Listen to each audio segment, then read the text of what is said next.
And now, without further delay, I would like to welcome Julie. Hey, Welcome, Julie. Hey. thanks so much for All right. having me. I'm excited to be here. Oh, yes, we're excited to have you. So let's start about talking about some basic healthy food choices you would recommend to someone with a metastatic breast cancer diagnosis. So, our guidelines are pretty, I guess, generalized. And so, when I'm working with patients, it really depends on kind of what side effects they might be having, if they're currently on any medications or chemos or whatever. So, I'm going to give you kind of the overall blanket, big picture, and then people are feel free to ask for any specifics. But the current recommendations for cancer survivors, evidence-based recommendations, so these are science-based, is for cancer survivors to follow the same recommendations that we make for cancer risk reduction. And those are to include lots of plants in your diet. It does not mean that you have to eliminate animal foods. So animal foods are okay if you choose to include them. What matters most is that you eat lots of plants. Whether there's animal with the plants is your choice. But we're talking about plenty of fruits and vegetables, whole grains, nuts, seeds, kind of whatever ones taste good to you. The things that we tend to recommend limiting, which is not my favorite thing to talk about because that's not any fun, but the things we would say maybe have less of are processed meats, sugar sweetened beverages, alcohol. I know that's not a popular recommendation for me to be talking about, telling people to limit alcohol, but anyway, those are the evidence-based guidelines, so I need to give them to you. So those are the key things for me when I'm working with my patients. I really focus on how can you include the things that your body needs to function at its best. Now, if people are having side effects, we tweak those to whatever works for them. And I would never tell anybody to completely avoid any particular food. I think that we can find a way of balancing it that nourishes not just your body, but also has an important way to nourish your soul with food and for you to have a positive relationship with food. Yeah, those are all important aspects. I remember when I was first diagnosed, um, I was wanting to see, a dietitian. And they were like, okay, we're going to send you to a regular dietitian first, right? And the dietitian was like, oh, just anything dark is your friend. You're good. And then I was like, okay. But then as like maybe a year passed, my institution got like an oncology specific nutritionist, and it was so different. I was like gaining weight from the side effects of the medication, and I know I look small, but I was smaller then. But that's like one of the things we struggle with, and I'm like, what do I do? And it was a massive difference by going to a specialty nutritionist. They were like, oh, have a high protein, low fat diet. I love meat, I'm one of those, but she was like, just kind of decrease the amount of red meat that you're eating a little bit a week. And but like you said, plants. It's funny you say that because I have a farm, and so that's all I grow, and I really love eating from it. And I found that I get way more nutritional benefit from it. Is really helpful. Yeah, it's awesome when you can like feel good about, the foods you grow them, you kind of like them more when you've put love into it. Hmm. And yeah, I mean, so leafy, like dark green leafy greens are of course the things that people are always told. And I'm a fan of those. Those are great if you like them. I live in the South. People like to cook greens here, and so I'm good with people eating them. But if you don't like them, you can find other vegetables to eat that are still going to nourish your body. Um, Hmm. and you also brought up the issue of weight, which I think is a really challenging one. Because especially like working with breast cancer patients, a lot of them will gain weight during treatment when most of us kind of think, oh, cancer treatment, it makes you lose weight. And that can be often a surprise. And I also encourage people to remember that those are sometimes things that are out of our control. Your weight may be out of your control because of the medications you're on or just the changes in your hormones because of the treatments. And that's not like the number on the scale is not always something that you can control. And so I actually encourage people to like not spend too much time looking at it. Mm. But rather the things you can control is what tastes good to you, what helps you get enough calories, which calories is a measure of energy. So I encourage you not to think of them as bad things, but to think of calories as that's energy for your body. Calories, protein, vitamins, nutrients. How can we nourish your body as much as possible? And then get that physical activity, and what your weight is going to be is kind of what it's going to be. But we want to focus on those behaviors that you have control over and how that makes you feel. Oh, yes. Good key points. Good key points. One of the issues that I know most people always talk about is organic versus non-organic fruits and vegetables. What do you recommend? I recommend that you eat fruits and vegetables. And my sort of tagline is like, any vegetable is better than no vegetable. So whatever gets you to eat it, canned, frozen. If you want organic, go for organic. If you don't want organic, it doesn't matter. So when it comes to evidence and research, there is no studies that show that people who consume organically grown food have better health outcomes. And that's really what we're talking about. When it comes to conventionally grown food, the pesticides that they use are regulated. There's not tons and tons of pesticides on conventionally grown foods. It's very minimal. So I am perfectly comfortable with people getting their fruits and vegetables from conventionally grown sources, and other foods too. There's other, organic milk versus regular milk. It doesn't matter to me. I think whichever one works for you and your budget and your comfort level. Organically grown vegetables, they often sometimes use pesticides. They're just organically approved pesticides, which may or may not be safer depending on, what's going on in the farming. Growing food is not my expertise, but I've learned about it since being a nutrition expert. It's complicated, and it really, some farmers need to use different tools to get good production, as you are a backyard farmer.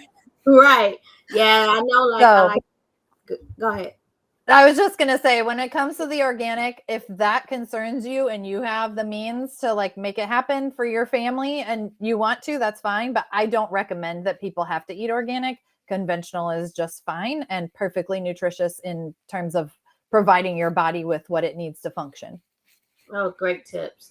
Yeah, I try to as a grower, right? Like to use compost. I make my own with horse manure and my fruits and vegetables, and just kind of let it all break down. And it already has the natural things that is used to fertilize the vegetable, without having to add those extra things. But I agree, get what you can, and make it the best of what you have. Even using food banks and other resources that provide fresh fruits and vegetable baskets, CSA, things like that, right? Yep, that's what, when I have a lot of clients who are on budgetary constraints, because we all know cancer treatment's expensive, and it put, maybe you can't work, and all of a sudden you're in this place that you hadn't been before. You can still eat nutritiously. Like, frozen fruits and vegetables are fine. Canned are perfectly fine. You can use the fresh ones and go to the canned ones if it's, the time of your month when you don't have the money. And I think using those, food pantries or food bank things. I always tell people, prioritize, kind of plan your menus around what you can get there. Go ahead, get those things first so that you can use your budget to buy the things that you absolutely can't get anywhere else. Oh, good. What if you don't have the appetite to eat the recommended amount of fruits and vegetables? Any tips for getting those into your diet if you're just not feeling it? Yeah. So again, any vegetable is better than no vegetable. So whichever one sounds good. If apples don't sound good, but applesauce sounds good. Mm-hmm. Sometimes having to chew things is sort of makes you feel like that's too much work. I don't want to do it. So if you can find liquid versions of things, or smoothies, I think are great ways to make it easier. A lot of times you can put greens like spinach in smoothie and you can't even taste it. So that's another way to kind of mask it, or put carrots in muffins. For appetite, it is really a challenge. If you're needing to get more calories, but you just feel full a lot, or you don't feel like eating, we usually recommend eating 5 or 6 times a day, set an alarm on your phone every 2 to 3 hours, tell you to eat something. If you don't feel like eating something, find something to drink that is going to give you calories. And if appetite challenges are your issue, I would tell you don't worry so much about the number of fruits and vegetables that you're eating. Right now, we're really focused on, are you getting enough calorie to support energy for you to kind of make it throughout the day and enjoy your day? You can put, fruits and vegetables in smoothies and things like that if you feel like that's important. But if you are somebody who's like, if I could just get by with milkshakes, I think I'd be okay today. I'm here to support you in that. Yeah, so milkshake is my friend. That is my comfort food. I do agree with you with the smoothies. I know sometimes when my appetite is a little suppressed, I will go and make like a fruit and vegetable smoothie that I already kind of pre-cut and froze, and then put like coconut water in there or like some organic juice, some sort of like fruit juice that's not a lot of sugar in there, to as my liquid. And even like you said, like those little shakes. um, Strawberry is my flavor. Put it on ice. It helps it Oh, go down. yes. That is such a good point. So yeah, I am totally fine with people using nutrition supplement drinks. The brand names are like Boost or Ensure or Carnation Instant Breakfast or Orgain or whatever version you want. No one's paying me to pick their version. Any of them work. And you can take any smoothie recipe that calls for like milk or yogurt and use a nutrition supplement drink in that recipe.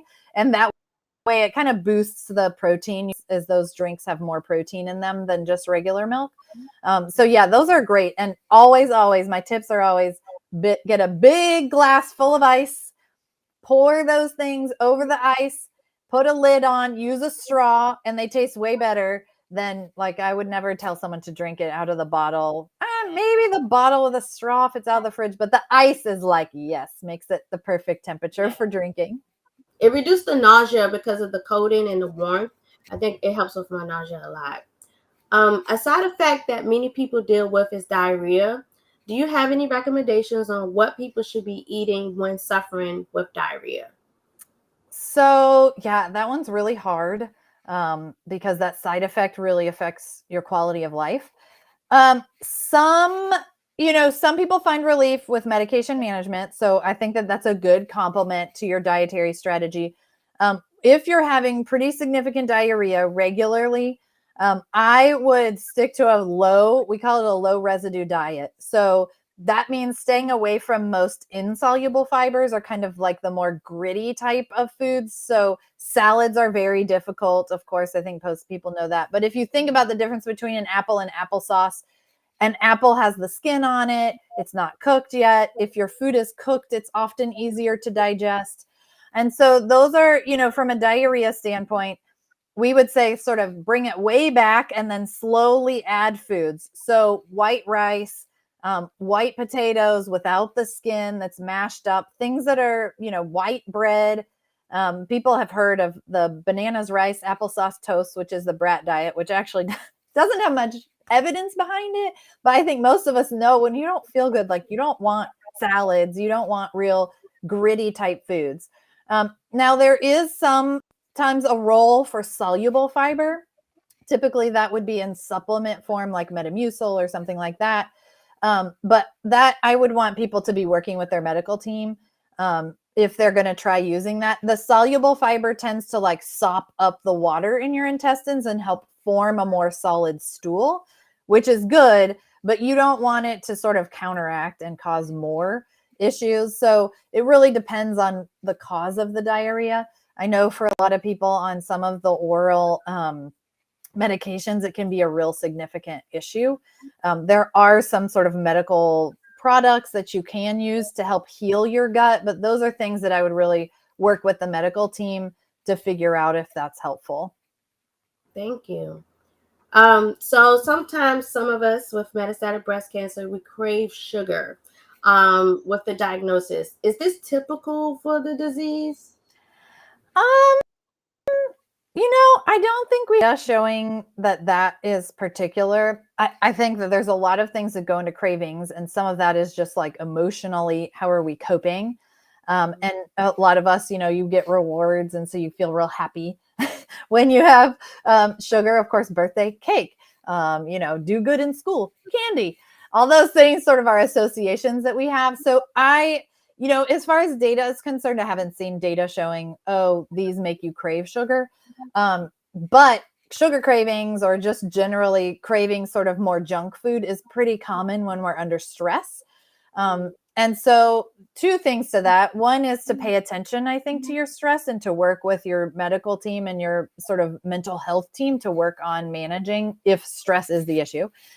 Sometimes, though, I think if people are hungry, you can, what's going to meet your hunger needs pretty quickly are high calorie, high sugar foods, because that's what gets into your glucose, raises in your blood, it feeds your brain. And you're like, oh, so if you get overly hungry, it is difficult to make kind of good decisions. And your body is like deep down telling you, get me glucose fast. And we just know the fastest way to get glucose is sugar foods. And so that's not a problem. Like, this is normal human biology. There's nothing wrong with you. What I will say is that what you need to do in order to counteract that is to not go too long between meals. Like, you don't want to allow yourself to get so hungry that your body is really craving these things. So sometimes I think if people are following maybe some of the fad diets that kind of restrict your eating or restrict the time that you are allowed to eat, intermittent fasting, that can often lead you to be overly hungry at different times, and your body will sort of try to override that, pushing you towards these higher calorie, higher sugar foods. That said, sugar in itself is not bad for you. So there's myths around there about sugar. Does sugar feed cancer? Like, sort of, but it feeds every cell of your body, not only cancer. So it is a nourishment to your body, and it happens to also nourish cancer. And so we can't completely cut out sugar thinking that's going to be a cancer cure. It doesn't work that way. So when I'm working with clients who are concerned about sugar, I tell them some sugar is fine, just like we tell everyone. If you have blood sugar management issues, you do need to balance those. So that's a nuance there. But there's also a lot of really sweet foods that can be good for you. Dried fruit are really good for you. Fruits and smoothies. I mean, I make a smoothie for people that tastes like a peanut butter chocolate milkshake, and it has no added sugars. It's just coming from frozen banana and cocoa powder and like peanut butter and milk. Like, it's delicious. You can even put spinach in it and you can't tell. Like, hey, middle-aged men like it. So that's my toughic demographic when it comes to pleasing people. But so I don't want people to be too worried about the sugar issue. And I would say to try to dig down a little bit as to what do you think is causing this craving? Is it stress or anxiety? Is it that you're overly hungry and you actually need to maybe feed yourself a little bit more throughout the day? And the other thing is, a true craving can be satisfied with a little bit. So if you are really craving chocolate, get a little piece of chocolate and like eat it and enjoy it, like really taste it, really enjoy it. And then see if you're still hungry. If you're still hungry, to me, that says you might actually be hungry. This isn't a craving. Or if you're like, well, I'm just bored and I want another one, like, find yourself something to do. I always say, like, get your walking shoes ready, or, just something to distract you so that you can figure out, is this a craving or is this that I'm actually hungry? That peanut butter milkshake sounds good because peanut butter is my favorite. So good. So I'm going to be making that. Someone asked, it could be hard to get back into a good diet nutrition regimen after surgery. Are there any groups that can act as accountability partners or support groups while they help with that transition? Gosh, that's a good question. So, I think generally, like, support groups are often encouraging people to make good, healthy choices. I don't know of a group specifically around like, oh, healthy eating post cancer, because everybody's issues are so different. And I would tend to stay away from ones that are not specifically for cancer, because they're not going to take into account like some of the issues that you've gone through. And some of them are very restrictive on their eating, and I just don't like that for people. I write a website, which is cancerdietitian.com, and that's all part of our programs at the nonprofit I work for. So there's no charge. I do a 12-week program called Eat the Rainbow, and we're starting one in June. So anybody's welcome to join. And it's just a 12-week. I deliver it by email mostly, so you get a tip every week. So but I don't know of any others who specifically do that. We have Live Strong at the YMCA in our local area, and they are very much about, healthy living and incorporating that, and they offer support. So I think that's a pretty good one. mostly those ones meet in person, other kind of online resources, but LBBC might have, someone from them might have some suggestions for that too. Yes, those are good recommendations. Someone asks, what is your recommendation on protein intake amount for NBC patients who are active and exercising? So it's really going to depend. It's very personalized. We calculate it essentially kind of based on your body weight and your activity level. So, for the typical person, like I can't obviously calculate for this person. I would tell you to ask your treatment center dietitian. For most people, though, the guidelines on, the nutrition facts label will kind of give you percentages, and they base it on a 2,000 calorie diet. And the protein for that is generally, I think it's around 60 or 65 grams a day. And that's, okay for most people. Now, when you're in active cancer treatment, often your protein needs are higher. But also, like athletes, protein needs are higher. And also, the typical American eats protein at the level of an active athlete. And we all know the typical American is not an active athlete. So, what I would say is that likely you are getting enough protein because most people do. But to know for sure, you would want to have a consult with a dietitian who would just give you a little calculation. It's relatively, easy for people to do, but I would seek out the treatment center dietitian to get those numbers for you. Yeah, that's what I did with my dietitian, and he helped me out greatly. What are some foods that are like high in protein that you could think of? So meat, obviously, meat Yeah. is I would say the most protein dense. So that this is why meat eaters don't need to eat big pieces of meat to get their protein needs because I always use a mouse. This is a computer mouse. Okay, this computer mouse is actually kind of big. But if you think about a normal computer mouse, a deck of cards, a can of tuna, that's 3 ounces of protein. So any piece of meat that's about that size, which is what we would call small, maybe some people would call it tiny, that is 21 grams of protein. And quite honestly, most people don't need more than like 65 grams of protein to meet their needs, maybe higher if you're in active treatment, but not significant. Um, so it doesn't take a lot. So that is meat. Dairy products, so milk has about 8 grams of protein per cup. That is cow's milk.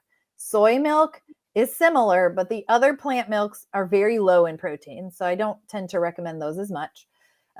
Now, yogurt is more concentrated because you've taken the water kind of out of the milk. And Greek yogurt is even more concentrated. So Greek yogurt even has like 20 grams, I think, per cup or getting close to, 16. So there, and cheese, eggs are 7 per egg.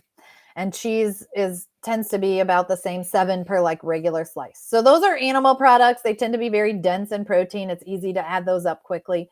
If you're somebody looking for more plant proteins, which I do recommend for even meat eaters, I recommend you get plant proteins once a day. Something like a half a cup or a cup of beans is only going to be about 7 to 10, depending on the type of beans. A handful of nuts is around 7 grams of protein. So it takes more in volume for you to get the protein, but again, protein needs aren't super high. So I am not one that typically counts for people or with people unless we know that they need to make significant, changes in getting enough protein. Most people get enough protein if generally you have a few pieces of meat and some plant proteins, or if you are a vegan or vegetarian, you're making sure that you're having plant proteins basically at every meal or snack. I think that you will get those needs met without having to do a lot of counting. Sometimes I'll have people do like an audit. So maybe a 3 to 4 day audit of their diet where they write everything down and kind of, or even if you just wanted to do protein, just write your protein sources and add them up for a couple days. I don't want you doing that all the time unless you have to, because it starts to get you like a little bit overly focused on your nutrition, which I don't think is pretty. Yeah, good tips. Good tips. Can you provide the latest updates? It's a hot topic on soy and hormone positive breast cancer. Yes. So it is fine for you to eat soy foods. If you're comfortable with that, we have plenty of data showing that even studies with hormone positive breast cancer patients, like we've done studies with actual humans, showing that there's not harm done by eating soy foods. The plant estrogens, phytoestrogens that are in soy, are not human estrogen. Plants don't grow human hormones. So the thing is, they're just chemically similar in shape. They're actually good for us. We know they're good for our heart, and they're probably good for other parts of our body. We do not see that there's this sort of, oh, it binds into those receptors and causes cancer to grow. We have not seen that. So I'm perfectly fine with people consuming soy foods, even hormone positive breast cancer patients. Um, we tend to say stay away from the concentrated versions of soy. So if you are buying something like a soy shake that has powder in it, it's going to have much higher levels of those plant estrogens than you would get in the regular soybean or soy milk or tofu or other types of soy. And we don't want that. Like, quite honestly, I don't really need people to be taking sort of fake or concentrated versions of food, which a supplement, even pill, is like the most concentrated version of food that you can get. So I'm not a fan of that unless there's a reason you should be doing that. And so I actually have a fact sheet. It's cancerdietitian.com/soy that's just about soy for breast cancer. And I have a list of a little bit of guidelines around that. But what I would tell you is the other thing that happens is, like, it can make people nervous if they've been told, like, their whole cancer journey that they should stay away from soy, and then this dietitian who's just on their computer screen is like, "Oh, no, it's fine." I can sense that sort of, "Ooh, I don't know about that." And so I'm also here to tell you, you don't have to eat soy foods to have a healthy diet. Soy is, yes, a plant protein, but guess what? There's lots of other plant proteins. And even if you're a vegan and you're not feeling like having soy milk and you're like, well, maybe I need other protein sources for my cereal, I don't know. Like, if you have a lower protein milk, that's fine as long as you're making up for it in other sources of your diet, getting nuts, getting seeds, getting beans and things like that. So the bottom line, soy foods are safe for breast cancer survivors, even hormone positive breast cancer survivors. However, if that makes you uncomfortable to think about that, you don't have to eat them. So kind of choose your own adventure. Yeah, I had that same dilemma when I was first diagnosed. I'm triple positive, and so, and most of the tumor grows off of estrogen and progesterone, and I was like, no more edamame. Oh, I was so scared, but then I was reassured. So this is very helpful information for sure. Yeah. Yeah. What are some things to keep in mind if you want to eat fish while in active treatment? It just needs to be cooked. Actually, someone sent me this question this week by email. I wouldn't recommend real sushi, raw fish during active treatment. And it's the same thing that, the food safety guidelines that we give for people who are immune compromised, who are pregnant, who, it's the same kinds of things. And we just don't want you to risk an infection on a food item that's sort of a more likely to give you food poisoning. It's not that, oh, all of a sudden, like, you're out of active treatment and boom, sushi's safe for you now. Like, sushi is always a little bit risky for everybody, but when you're immune compromised, it's like, nah, we're just not going to recommend that you take that risk. So if you like sushi, and your counts are all good and you're just trying to stay away from raw fish, you can get the sushi that's either cooked or that doesn't actually have fish in it. So yeah, cooked fish, canned or any other kind of cooked fish. I would not do the tuna where they just sear it on the outside and it's pretty much raw on the inside. I would get fully cooked seafood. Now, and I don't think there's even, if your counts are low, and the food safety guidelines we give you at that point, there's nothing even more specific around fish. But sushi, being a raw food that you probably aren't making yourself, might not be the best choice if you have low counts. But most people are kind of know when their counts are low enough where their doctors are like, don't go anywhere, and be careful with the foods you eat cooked stuff. So yeah. Yeah, speaking of immunocompromised, so I deal with that greatly, and I'm always like on edge and just trying to boost my immune system.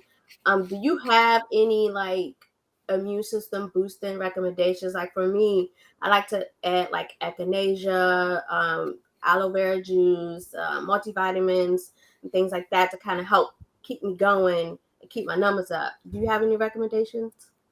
So the immune system is very complicated or complex.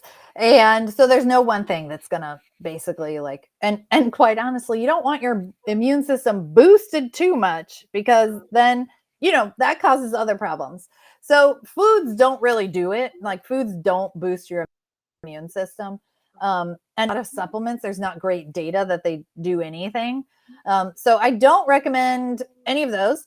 I recommend an overall healthy diet because the research that we do have suggests that when you consume a healthy diet, you are less likely to, get sick, or you get sick for less amount of time than other people who have less healthy diets. Now, when we looked at things like, okay, what would be like the healthiest diet? The things that we generally pick up on are, of course, fruits, whole grains. Omega-3 fats are really good for you. So those fish or flaxseed or nuts. And then, like you were saying, okay, so do you add other things on top of that that you think are going to be immune supportive, which is my preferred word, to boosting?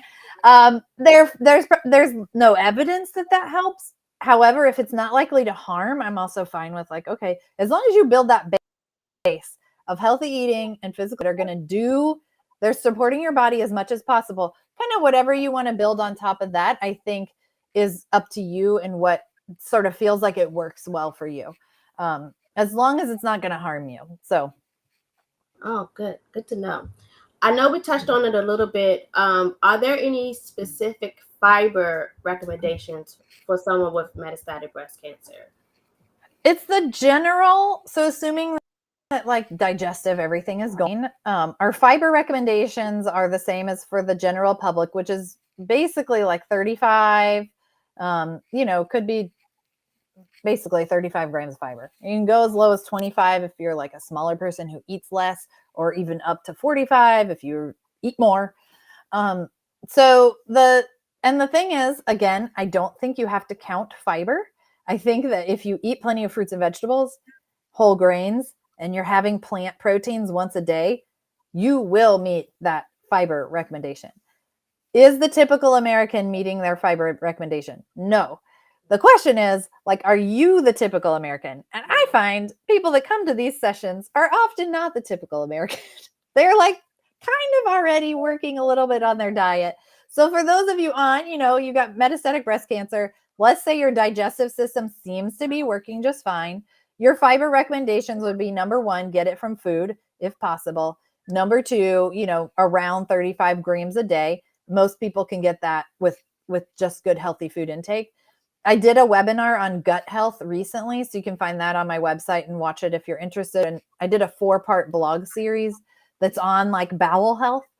The thing is though, and fiber supplements, if you can't get enough in the foods you eat, or you're eating a good healthy diet and your bowels just still don't seem to be working right, I think fiber supplements can be helpful. So that's something to figure out. But the thing is, if you're having digestive issues, constipation, diarrhea, or, irritable bowel type symptoms, which would, to me, are things like you eat certain foods and all of a sudden, like your bowels are out of whack.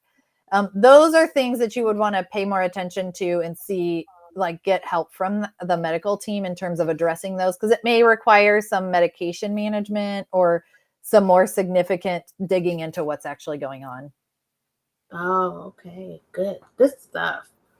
Someone asks, just in for general recommendations for metastatic patients who are looking for weight management and body composition changes. A lot of the doctors, especially mine, don't want us to lose weight, but they report frustration over a body composition like weight, lean mass. Is it? Do you feel like it's often too ignored in our population? Like, what are your thoughts on that? I don't know. I would say that there it's hard to study that. Um, and there has not been a lot of study done on that particular thing. I have always kind of wondered that about just going through treatment. Like, body composition changes. I think I've read research before where chemo will cause body composition changes. So of course, with less lean muscle, more fat mass, your calorie needs actually decrease a little bit. And then that could be part of what sort of contributes to this weight gain. But of course, your hormones are changing, and we know that throws things off too. So what I would tell you is the answer is sort of unknown. I think it's a really interesting question. And I I think from a scientific point of view, it's very interesting. You know, getting your fat mass measured or whatever seems like it would be interesting. From like a practical standpoint, it worries me a little bit because I think people just can get overly concerned about their body composition and that maybe they don't allow their body to be the way it was sort of just created to be, and that they're trying to force it into some sort of ideal body that they're going for, which can be detrimental in the long term. So depending on where somebody is, if you're part of a research study where they're studying that, okay, that's fine. I don't know that I would seek out that information since we don't totally know what to do with it. I tend to be a little more intuitive with my patients, like, okay, let's see what you're doing, how it's making you feel, how are you functioning, how's your energy level? Like, do you need more muscle mass? I don't know. Like, I think that usually muscle mass is lost often during treatment because you're less active. And so that's what does give you energy. So exercise for sure helps to fuel your metabolism and fuel your energy level. So those are things that I tend to pay more attention to rather than those like objective measures of weight and body mass. But if you're working with somebody who's really helping you with that, like, you know, figuring out what works for you is also good. Yeah, I understand, like, the body composition and everything, because I started working out with a trainer. And like I always say, because I have metastatic breast cancer, and it's mostly in my bones. And I have some in my lungs as well, but it's mostly in my bones. And I found I go by the motto, do as much as you can until you can't. I was like running 5Ks and everything, and then all of a sudden, like, I can't anymore because of the risk of a fracture here. And so Yeah. now you like gotta modify, and then the weight comes, and then you're like, it's like a whole cycle of image changing, and okay, now I need to change my diet. So yeah, that's important. And you know, it's like, okay, you just have to be more careful with yourself and like almost like paying more attention. Like for people who did a lot of athletic type stuff or endurance athletes or like weightlifting or whatever, you tended to be in this mindset of like pushing yourself, like no pain, no gain. And it's like, no, we're not doing that. Probably it wasn't healthy before, but we could get away with it, you know? But no, that's not where we want to be. So really being more paying attention, I think, to symptoms and working with your medical team. Like, this is important to me. This is what's important to me and my quality of life and what makes, you know, life worth living. So I want you to help me work on this. And they, you know, should good teams will help you with that, even if it might be out of their typical way of treating a patient. They will they should help you find whatever it is that you need to get what's important to you. Very true. What's the best method for washing fruits like strawberries and other fruits, like with the skin, like, so on the outside? Basically just water. Do not use soap. Soap gets stuck in little tiny little crevices. It's not good for your belly to eat soap. Um, some people think you can wash off pesticides. First of all, there's not that many pesticides on the actual fruit because farmers are not like spraying fruit with pesticides. When they spray pesticides, it's usually done when the fruit's not like mature or it's not even there at all.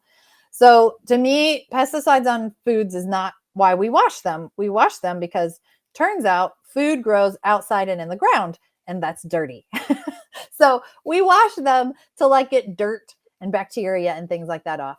So things like potatoes, I know potatoes aren't fruit, but anyway, potatoes that grow underground, like I scrub it with a brush. But I just have one scrub brush that's only for vegetables. So I use water and I scrub it. I would tell you the same, like if your counts are low and you're wanting to eat and your doctor's like, well, it's okay, just be extra careful. You could scrub an apple with, a scrub brush. You can peel it if you need to.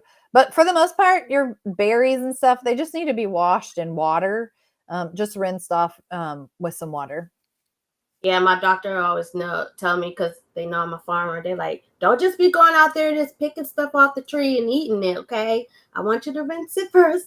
There's bugs and things, and so that's a really Yes. good tip. I need to get a scrub brush. Especially like, I don't know, the worst are like heads of lettuce. Mhm. They tend to get like dirt down in the base and bugs. So washing, tearing one piece off at a time and washing it off. Now it's perfectly fine. Like they're very clean, those bags where they're already pre-washed. Mhm. You don't need to wash those again because they do a good job of cleaning those off. And you sometimes consumers aren't as good about washing as like regulated businesses are. And so sometimes consumers have actually contaminated their food when they went to, clean it. So if it says it's ready for consumption and it's triple washed or, whatever the thing is on the package, you don't need to wash those again. Oh, I've always wondered. I'm like, I still wash it, but now I got You're confirmation like, from I the don't know if dietitian. I can trust that, but we're pretty good. Pretty sure you can trust it. So, living with metastatic breast cancer, we struggle with fatigue a lot, and I've always been curious if there are anything in our diet that could really help boost that our energy. Well, yeah. So, first of all, eating enough is going to help your energy level. Like, if you're restricting foods or like the doing intermittent fasting where you're only allowed to eat during certain hours, like, I think that's going to result in more fatigue because likely your body needs energy outside of your like manufactured eating time zone. Um, so I'm not a fan of that. I think when you're hungry, you need to eat. If you don't have much appetite, you're going to need to make yourself eat, on a schedule. So that's the first thing is a regular schedule so your body knows when to expect food and you give it to your body. Make sure that your meals have enough calories that they satisfy you. Mm. Of course, we want lots of fruits and vegetables and we want all these things, but like don't eat a salad, just lettuce and vegetables, and think that your body is going to function on that. You need to have a well rounded meal that has fruits, vegetables, starches, and protein. So if you want to have a salad, I think that's great. I think salads are delicious too, but they need to have protein on that salad. You need to have some kind of carbohydrates in your meal. Salad dressings are great for giving you healthy fats if you're using like olive oil. I mean, salad dressings are almost all made out of healthy oils. So salad dressing is a great way. It helps add calories to your meal, right? If you have like avocado or nuts on your salad, that helps to add healthy fats. Um, so first of all, making sure that you're actually nourishing your body with enough energy. Second of all, eating regularly. So don't skip meals because that, your body is going to conserve energy if you skip meals.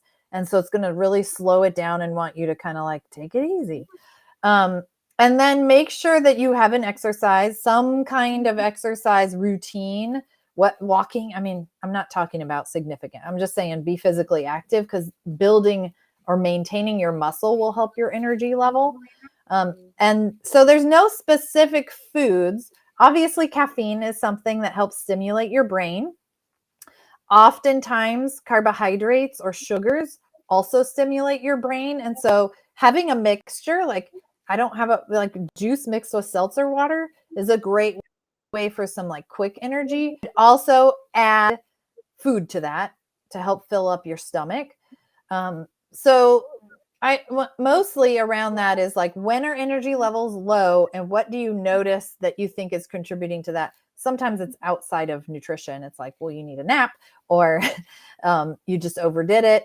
But from a nutritional standpoint, getting enough food and getting it kind of regularly throughout the day, and then making sure to give yourself snacks if you're hungry. If you need some quick energy, like you're craving candy or sugar, have some, but pair that with something that has more fiber and healthy fats and protein, so that you have that with like peanut butter crackers, or you have that with I'm all about peanut butter, I guess, like apples and peanut butter and a piece of chocolate or something so that it can help make that energy last. You get the quick energy from like the candy or the more simple sugars, but it's paired with carbohydrates that will make that last. Oh, so many good tips. Oh my Kind of goodness. like running strategy.